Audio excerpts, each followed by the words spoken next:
over how you can get more leverage out of MyNameFlow and follow up with more people and get more meetings and more sales. And so typically we go over 5 things. One is why email marketing. Now, we know you're already trying email marketing, but we want to just give you a couple of data points about it. 2, where to find names. We know you already found names during the enrollment process, but we want to just highlight a couple in case there's something that you haven't done yet, because there could be another source of names you haven't thought of, and we want to get those in there. 3, how to follow up. That's probably the most important piece, and we're going to spend most of the time there. 4, evaluating results. Just how do you think about email marketing? And finally, some of the features. Now, I'm just seeing a note here from James that some people may have not used it yet. Okay, so let me do this then. If there's some folks who haven't used it, let me just explain in a nutshell what MyNameFlow is, and then we'll go from there. I'm going to hit escape for a second. I'm going to go over to the site itself and just show you what MyNameFlow does is help people find a lot more prospects that they forgot that they knew. And we do that by going into all your online accounts, meaning your Yahoo, your Gmail, including your Guardian email. But we don't just look in your address book, we also look in your sent email folder.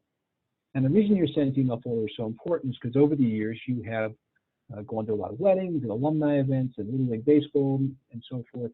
There's all these people sitting in your sent email folder, but you haven't necessarily put them into your address book. And so that sent email folder is this treasure trove of prospects you've met over time. So we take that information, we organize it, we put it into a list for you, where you can basically see everyone who we found. We remove some people you don't want, people from your own agency, people who are likely to be like customer service type emails. And then basically you can remove anyone else you want. And then we send them all a welcome email initially to let them know they're being added to a list. And then after that, they get a monthly newsletter. And the nice thing about our system is we create all the content. We leverage data to choose the articles, and all the articles are articles that are trending on personal finance sites like MarketWatch, Kiplinger, and Forbes. And we get everything pre-approved by compliance. So you don't have to worry about anything. Once you're set up with the system, it will just run. Once a month, it'll just get scheduled and it'll go out the door. I'm going to show you in a little bit how you'll have some flexibility to modify things. But the point is, we're just doing it for you in the background.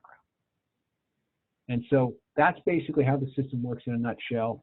The big benefit of the system is you're getting in front of people that you forgot you knew. That the feedback we get from people using the system is, look, I know my top 200. If they have a financial need, I'm probably going to get the phone call. But person number 925 on my list is somebody that I know, but I don't talk to that often. And so if all of a sudden they respond to an email and I get a meeting and a sale, that's a sale I wasn't going to get. Or if they even click on a link and I follow up with them, again, that's not somebody I was thinking about this month. And so that's incremental to my business. So that's the real benefit. So let me jump into the training itself for those people who have been using it. Just offer for one-on-one for any new prospects. Yes. If you're interested, and I'll show you at the end of this, you can schedule time with an enrollment specialist. And they do a one-on-one meeting to help you enroll. And so it's very hands-on. They'll help you do everything. They will help you put your list together. They'll help you submit everything into compliance. They'll make sure everything gets set up. So this is not a circumstance where we throw the technology at you and then you're on your own. We really hold your hand and make sure everything happens for you. So for those who are using the system, why email marketing? Well, let me show you a couple of stats on that. This is from a firm called eMarketer, and eMarketer surveys professional marketers, and they ask them, where are you getting the highest ROI? Now, the thing I like to point out of this slide is that every single channel has a great ROI. If you're getting 18% ROI, if you got that in the stock market every year, you would be delighted, your clients would be delighted. So whatever you're doing on the slide, keep doing it because it can be beneficial to your practice. But the point we always make is that email marketing is off the charts. Now, why is it off the charts? Here's why. Email marketing is a great direct response mechanism. If you send somebody a newsletter, there's a lot of ways they can respond. They can reply to it and set up a meeting. They can see that your name and your picture and your contact info is on there, so they can call you. They can forward it to a friend and give you a referral. But the most important thing they can do is they can search for it later, because most people use their inbox as an address book. And so if you are not in the inbox, you're not in the address book. And when they have a financial need later, or they're thinking about referring you to somebody, if you haven't made it logistically easy for them to find you, you're less likely to get that business. Now, some people push back on us and say, look, I get a lot of email. I don't read most of it. How effective can it be? And our point to them is, the reason you get a lot of email is because marketers know that it's effective. That's why they send it to you. But what does effective mean in this context? If we send out 1,000 or 1,500 newsletters on your behalf, we don't need 500 people to reply. If we get 1 or 2 or 3 people to reply, and that leads to a meeting or two and a sale, that is an off-the-charts ROI. In fact, if that happens once this quarter, it's an off-the-charts ROI. So the point is, you're going out to a broad group of people. If you can get a little bit of incremental activity, it can be really beneficial. And just to put an exclamation point on this, McKinsey did a study, and they found specifically for financial advisors that email marketing was 40 times as effective as Facebook and Twitter combined. They were not saying Facebook and Twitter were bad and you shouldn't do them. They were just saying specifically for financial advisors that email marketing has a really high effectiveness, and therefore you should maximize it. And that's what we want to help you do. Now, one thing that will inevitably happen when you start sending out email is you're going to get a couple of complainers. A couple of people are going to say, I didn't ask to be put on this list. Take me off this list. And sometimes people get nervous. Hey, am I alienating people? What I want to tell you is that by and large, those folks are the minority. That overwhelmingly, consumers expect to get emails from companies and from brands. In fact, 72% of consumers say that email is their favorite conduit of communication with companies, and 61% like to receive promotional emails weekly. Now, we think weekly is too frequent for financial services, but the point is there's an appetite among consumers to get these emails. And so if you get a couple of complainers, you just have to ignore them and focus on the overwhelming majority who are getting your newsletter. Some people are opening it, some people are clicking it, but they're all being reminded that you're in this industry. Let's jump on to the second topic, where to look for names. Now, for those of you who are new, again, the enrollment specialist will go through this whole process with you. They're going to hold your hand. They're going to help you do everything. They'll do a screen share just like this where they can see everything. But for people who've already signed up, let me just point out a couple on here that you may not have thought of. One is LinkedIn. LinkedIn used to allow you to export a list of people who you're connected to with the emails. They stopped doing that a while ago. I think that was a bad decision, but for whatever reason, they stopped doing it. So there's a couple of things that you can do. One is, as a best practice, when you connect with somebody on LinkedIn, I'd strongly encourage you, send them an email. Say, hey, thanks for connecting. Here's my contact info so you have it. That does two things. One is, it puts you in their inbox, which is where you want to be. Number two, if you've connected your Guardian email, it means our system will actually help you find that. In other words, our system is looking at your Guardian sent email, and we'll pull that in and put that on the list for you. So that's just the best practice that we recommend. Second one I point out here is your spouse and parents. A lot of times people come back to us and they say, hey, I signed up. I have a bunch of names on my accounts, but my spouse or my parents or just someone else in the family, I know a lot of people on their email list. They're just not on my email list. Can I connect their email? And the short answer is yes. Anybody that you're close with, where you would know a lot of the people on their list, as long as they're willing to allow their email to be connected, you can do that. And then what our system will do is going to dedupe it, meaning if you already have someone's email on there, we're not going to add it a second time. We're just going to ignore it when we find it the second time. So it'll show you just the new names from this particular email address, and then you'll decide, yes, I want to add these people, or no, I want to make these other folks inactive. So that's a second one. And then the last one I always point out is business cards. We're all guilty of this. We go out to a networking event, we collect a bunch of business cards, and then we put them on our desk and they sit there and collect dust, and they don't do anyone any good. If that's you, what I'd strongly encourage you to do is take those business cards and give them to a freelancer. Now, the freelancer could be a niece or nephew. That's one of the things I'll do is get them to do some administrative work for me. But there's also sites like Upwork.com or Fiverr.com.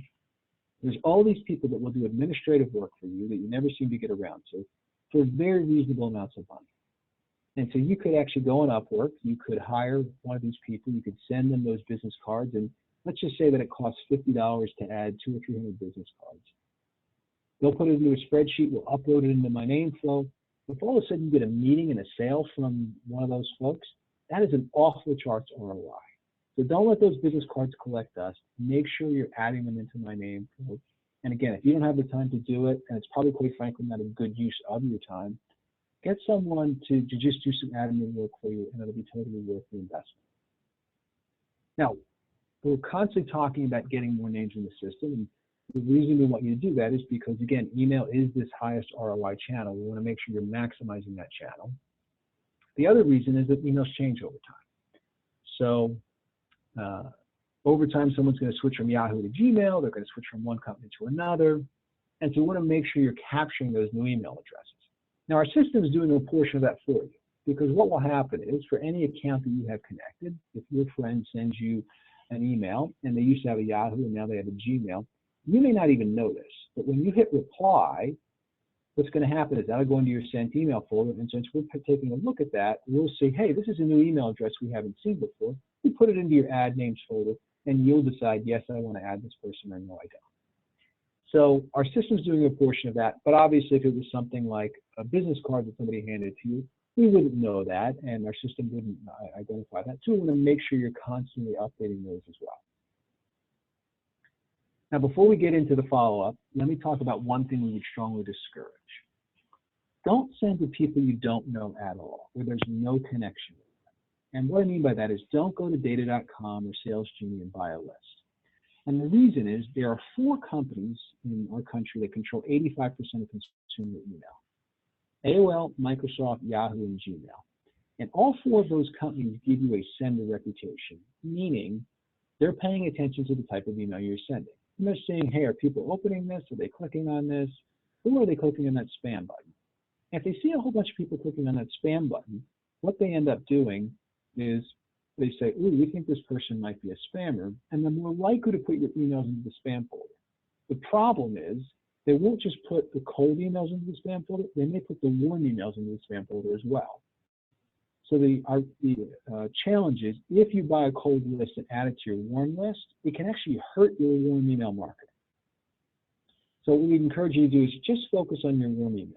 Now, let me make sure I'm clear on what I'm saying about a cold name versus a warm name. When I'm saying a cold name, I really just mean going out and buying a list of someone who's a complete and total stranger. The people that you know a little bit, in other words, you were on an alumni committee with them, you don't really get to talk to them, but you know each other's face, or they're a parent on the Little League baseball team, or you connected on LinkedIn, all those folks are fine. They're in your sphere of influence.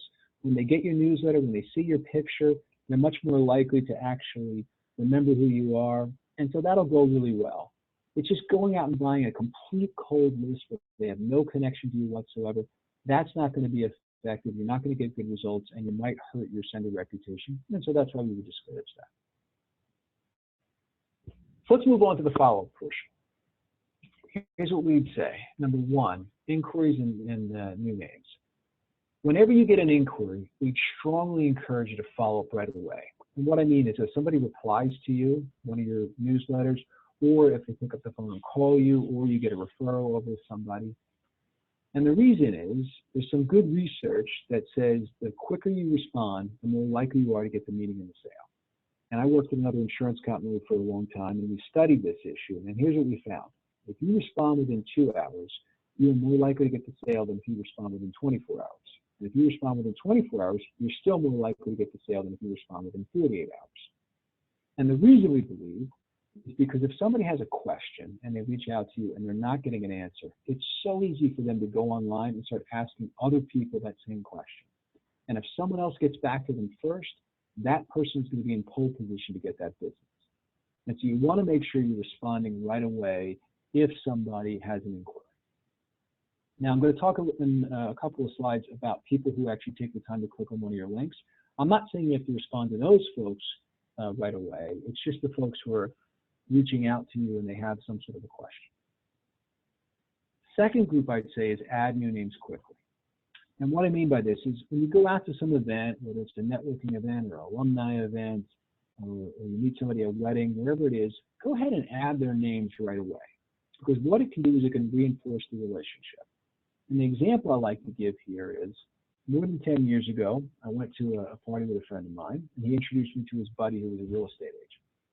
And we exchanged contact info, and his buddy put me on his list. And so I've been getting his real estate newsletter every month or so for the last 10 years. And some months I read it and some months I don't.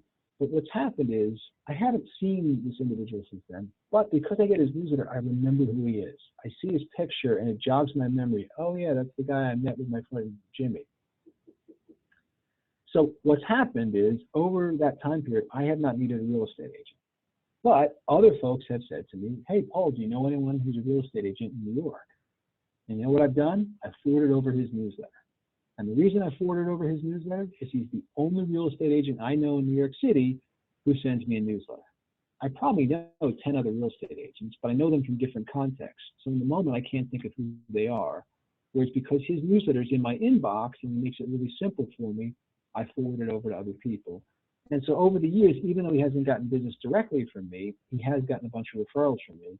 And the ironic thing is, I don't even know if he knows that he's getting referrals from me, because all I do is forward over his newsletter and I let the person go ahead and do the follow-up with him.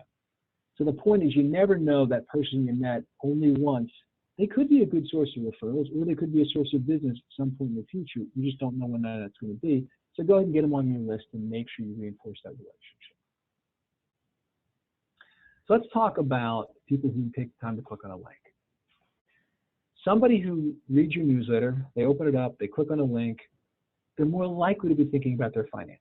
Now, that does not mean that they're all ready to transact today, but it's a better use of your prospecting time to reach out to that group than it is to reach out to a group of random 10 prospects that you have on your list. So I'm going to suggest 4 different approaches to reaching out to these folks. The first one is just calling them or emailing them with a soft approach. Hey, what's new? Or I was just thinking about you the other day, or did you get my newsletter? Now, you know they got your newsletter because obviously they opened it and they clicked on the link. But the point is, it's a soft way to basically just get into a conversation with them. And if it is a time that they're thinking about their finances, it can lead to you talking to them about that, or jog their memory, or they'll just take the opportunity to bring it up. And what I can tell you is your colleagues around the country that do this, it's working. They're getting meetings, they're getting sales, and it's a really simple approach. So that's one approach. I'm going to talk to you about 3 others. The next one I'm going to talk about is actually mentioning the article. So one of your colleagues wrote something similar to this, but this is an approach a lot of people use, where if they see that someone clicked on a link, they'll actually send them an email and mention the article. Hey, I saw you clicked on this particular article.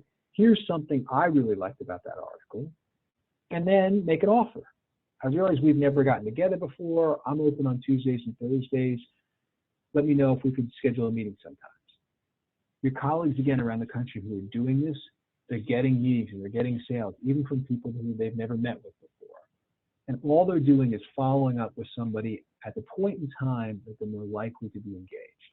And so that's the second approach. Third approach is what I call the recruiter approach. So if you've ever been called by a recruiter, by a corporate recruiter, not necessarily somebody recruiting you into the financial services industry, but somebody recruiting you to a corporate job, they all do the same thing. They all call you and they say, hey, Paul, I'm calling to ask you for a favor. I have this job, and I'm just curious if you might know somebody who would be a good fit. Now, they're not really asking, do I know someone who would be a good fit? What they're really asking is, would you be a good fit? But they don't want to ask me directly. They want to come at it in a softer way. So we can do the same thing in financial services. We can reach out to people and just say, hey, I'm calling to ask for a favor. I'm trying to let people know about my financial service practice. If any of your friends are ever looking for help with insurance or financial planning, I would really appreciate it if you would refer them over to me. I'll take good care of them. Now, obviously, you would love for the person to give you referrals, but they're smart enough to say, hey, I'm happy to give you referrals. But at the same time, I actually have a financial need right now. I'd love to sit down and talk to you. So what you've done is you've made it really easy for them to ask you for time without having to go and ask them directly. And where this approach can be really effective is if it would be awkward for you to make a very direct ask. Maybe it's your neighbor a couple of doors away and you don't want it to be awkward the next time you see them, or maybe it's somebody on a committee or a board that you're on and you don't want to make a direct ask. Some people would push back and say, no, you should be making a direct ask with everybody. But what I find is that as we do trainings around the country, different of these approaches will work in different circumstances. Sometimes you do want to make a very direct ask, and other times you want to make more of a soft ask just to see if the person has an interest so that it's not awkward later.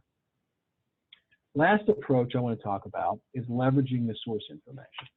So I'm going to go over to the site itself, and what I want to show you is that every month when you get your newsletter results, you can see, okay, here's all the people who were sent my newsletter, here's all the people who opened it, and here's all the people who clicked on the link. So you can see Jessica Andrews, you can see her name, you can see her email, you can see the link on which she clicked, and you can also see the source. And the reason the source is helpful is that it's telling you, where did we find Jessica's name on your list? Because you may look at Jessica and think, you know, I can't remember the last time I spoke to Jessica. Well, you can see from the source that you know her from your Gmail account. Well, it's really easy to come over here, right-click on Jessica, copy her email, go over to your Gmail, pop into the search box, and then see when was the last time you spoke to her. Was it a wedding? Was it an alumni event? Was it last year at Little League Baseball? Now you have something to talk about because you actually have equipped yourself with some information before you reach out to them. And typically people are pretty impressed when you remember the last time you spoke, and it builds trust, and they just tend to like you more when you're referencing that. So that's a fourth approach that you can use, is just use that source information to identify the last time you spoke to a person, and then when you're following up with them, you can follow up with something that is familiar to them, again, how you met or where you were, how you got connected. Now, another thing about the site I want to show you while we're here is that if you have connected your Guardian account, we make it really easy for you to track your follow-up. So we actually pay attention to the last time you emailed somebody. Now, this system is not designed to replace your CRM system. You need CRM systems for really deep relationships, but CRM systems are really designed for clients, and they go really deep, and you want to know who's this person's spouse, do they have kids, and their wealth, and all those type of things. What this is really doing is just creating a very simple follow-up tracker so you can see the last time you interacted with that particular prospect. So on an automated basis, again, as long as you've connected your Guardian account, we'll show you the last time you followed up with that person. We'll actually mark it on the record. In addition to that, you can actually manually mark that you followed up with somebody. So if you came in and said, well, I spoke to the prospect or left a voicemail, you can see if I click on a link right here, it's going to change the last follow-up date. So you can see it changes to today. And then if you want to see all the activity for that particular prospect, what you can see is over time, when was the prospect added, when did they send a newsletter, when did they click on a link, and then here's all the times that you followed up. Now, if you manually added the follow-up, you can delete it as well, and that way if you make a mistake, you can just come in here and click the trash can. And so I'll do that just to show you how that works. But this is a really simple way just to see the history of the engagement you've had with any particular prospect, and you may want to look at that very quickly before you reach out to somebody. So that's how to follow up with people who take the time to click on a link. The other group you may want to follow up with are people who've had a life event. And let me tell you a little about the life events. The life events come from the big data firms. The big data firms are by no means perfect, but it's the best data that we have in the marketplace. What they're doing is they're getting big chunks of data, and they're using algorithms to try to match them up to a household. And that's a really important point, that the data that we get is at the household level, because that's how the big data firms work. And what that means is that when you see a life event next to one of your email addresses, it may not be that person who had the life event. It may be somebody else in the household. And what I mean by that, or an example of that, is my parents moved in with my sister, and I got a life event on my parents' email address that said someone in the household may have had a new child. Well, my parents are in their 70s, and so that seems kind of ridiculous. And so you might want to dismiss that right away. But if you reached out to them, what you would have found out is it was my sister who had the new child. And so it would have given you an opportunity, if you reached out to them and said, what's new? And they said, oh, we had a new grandchild. You could have said, oh, I'd love an introduction to your son or daughter now that their circumstances have changed. So what we would recommend with these life events is don't get caught up if you see one and it doesn't look correct. Use the life event as a trigger to just do a little bit more homework on that household. So if you see a life event and it says that somebody bought a house or maybe they moved, go to LinkedIn, see if you can confirm that they changed jobs, because that's one of the reasons a lot of people move. If they have changed jobs, that's a really easy conversation. Now you can just reach out to somebody and say, hey, I saw on LinkedIn you changed jobs. I'm curious if you have a 401k at your last employer. If you'd like to sit down and talk about that, that's one of the things our firm does. And so that's how you can leverage information like that. Similarly, if it says that someone got married or someone had a new child, we'll go on Facebook and see if you can confirm it. Going back to the example of my parents and my sister, if you'd go onto my parents' Facebook account, there's a good chance they would have pictures of their new grandchild on there, and that would give you an opportunity to reach out to them and say, oh, I saw you had a new grandchild. You know, I'd love an introduction to your son or daughter. Or if you see that someone got married 3 months ago, hey, I saw on Facebook you got married, congratulations. Have you thought about how that's going to impact your finances? We'd love to sit down and talk to you about that. Another quick thing you can do is go into Google. If you see that somebody got married, just search their name, their email address, and type in the word wedding. And what you'll often find comes up, even on that first page of Google, is somebody's wedding website or their wedding registry from Bed Bath & Beyond or Macy's.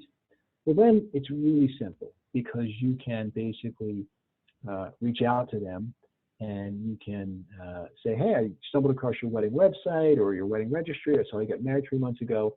And again, talk to them about how that would impact their finances and how you'd love to sit down and have a conversation with them. So that's how you can use the life event information. Just use it as a trigger to do a little bit of homework on the household. It'll probably take you all of 10 minutes to do the web searches on this.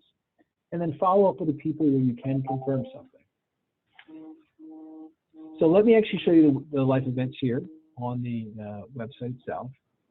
So you can just see what you're going to get is the name, the email address, the life event, and then you're going to get when it was received. And again, you get that source. So you can see, okay, where did I find that name on my list? And if you want to, you can always come over and right-click on Abigail, copy the email address, and then go over to your Gmail account and learn a little bit more about Abigail before you follow up. And we have that same follow-up tracking where we'll automatically track your follow-up if you've connected your Guardian email, or you can manually add activity if you want to, or see all the activity. So that's the life events. Let me just go to 2 more slides, and then we'll open it up for questions. Number 1, how do I think about results? In the world of email marketing, this is what we tell people. Generally speaking, if you're getting greater than 15% opens or you're getting greater than 1% clicks, those are considered strong results. Now, I'd focus on clicks more than opens, and here's why. It's getting harder to track opens in the world of email marketing, not just for us, but for the whole industry. And the reason is more and more people are reading their email on their mobile phone. And on your mobile phone, a lot of times you'll see it says, show pictures or show images. If you don't click on that link, but you read the email anyway, we don't know that you read it. And so more people are reading the email than we can actually track. We just don't know how many more are reading it. So you may see open rates fall, but that doesn't mean fewer people are reading the emails. It just means it's getting harder to track who's opening it. Whereas clicks, we know that someone clicked on a link. Now, we want you to have a high click rate, but what we want even more is you to have a high level of engagement. So we have some people that have a very small list. They have 500 people. It's 500 people they've known forever.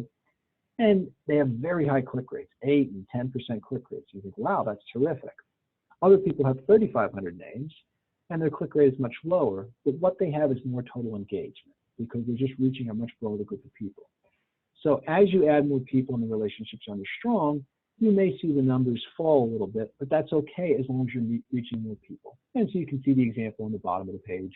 You have 3,000 prospects at a 2% click rate. That's still more total engagement than 1,000 prospects at a 3% click rate.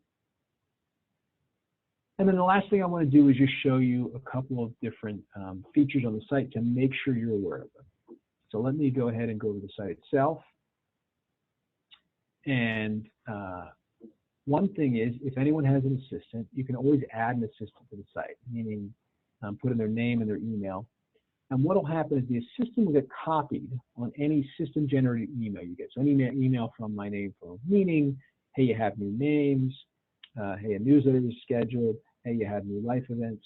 And so the assistant will not get their own username and password to your account. But the idea is if people are having an assistant help them manage it, it's really simple for them to just get carbon copied on it. And then you don't have to tell them every time, hey, can you take a look at my new names or can you take a look at this newsletter? So that's one feature you should be aware of. The next thing is on manage names. And for those of you who haven't seen this before, there's really three statuses of your name. There's the active names. Those are the people who are currently getting the newsletter. There's your inactive names. These are all the people that you have removed, or people who have unsubscribed, or people who are undeliverable, or people that we filtered out on your behalf. And we do a bunch of filtering even before we show you the names. And so we leave them in this inactive status so that we don't keep asking about the same people over and over again. And then the add names is where we're saying, hey, we found new people, do you want to add them? So at this point, it's up to you. We don't add anybody until you give us the okay. So basically, you come in here and you can choose to make them active or make them inactive. Initially, when you get that first list, there's a lot of people, and so it takes a bunch of time to go through. But afterwards, it's usually only 5 or 10 people a week, and so it's much more efficient to look through your list very quickly. And even if you only do it once a month or once every other month, that's okay. It won't be that many names. But the feature that I want to make sure you're all aware of is the update names feature.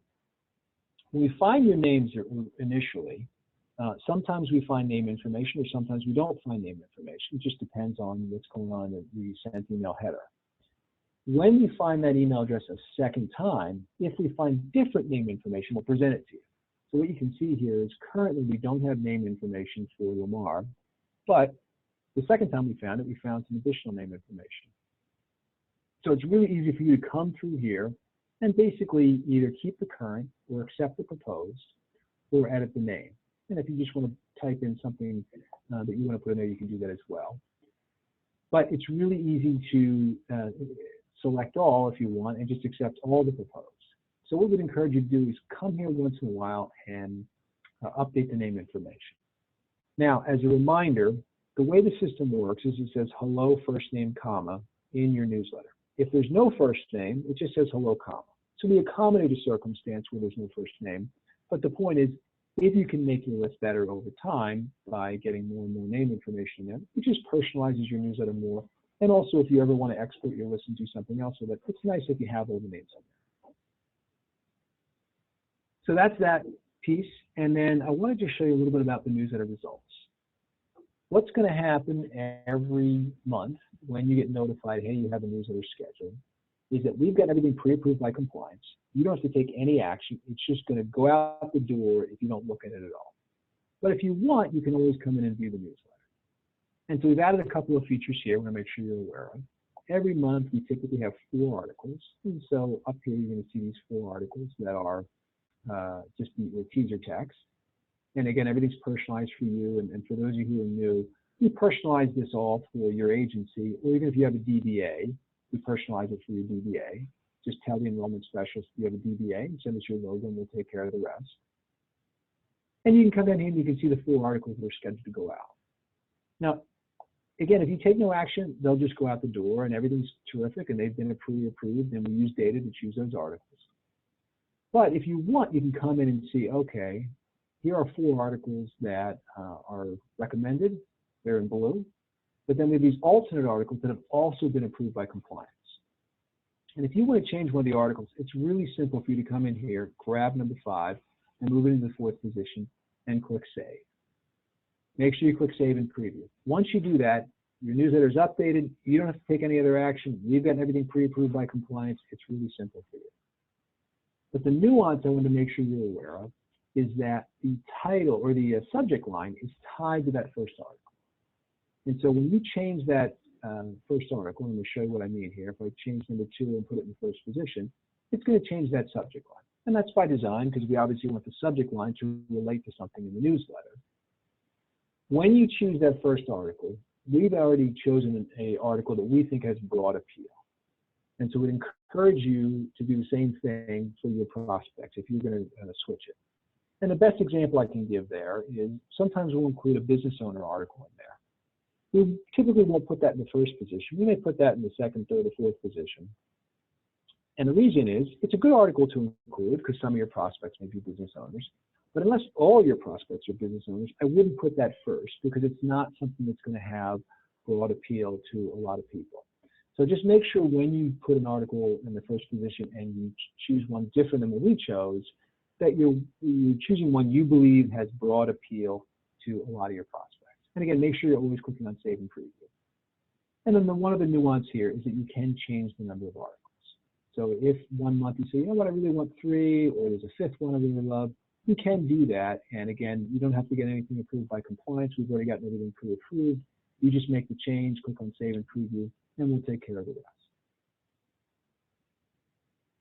And then the last thing I want to show everyone is just how you get support. Up here, if you click on the I, you can always call us. If you do call us, sometimes our enrollment specialists are working with other people. Leave a voicemail, they get back to you really quickly. The second thing is you can email support. That's the best way to get a hold of us. And you can also schedule a call. So you can come in and you can basically come in here and choose a time that works for you, and just whatever works, you choose the time, and then there'll be a one-on-one meeting with you and an enrollment specialist, and they can help you do anything you need. And sometimes people want to get that done just because they want to have someone see their screen.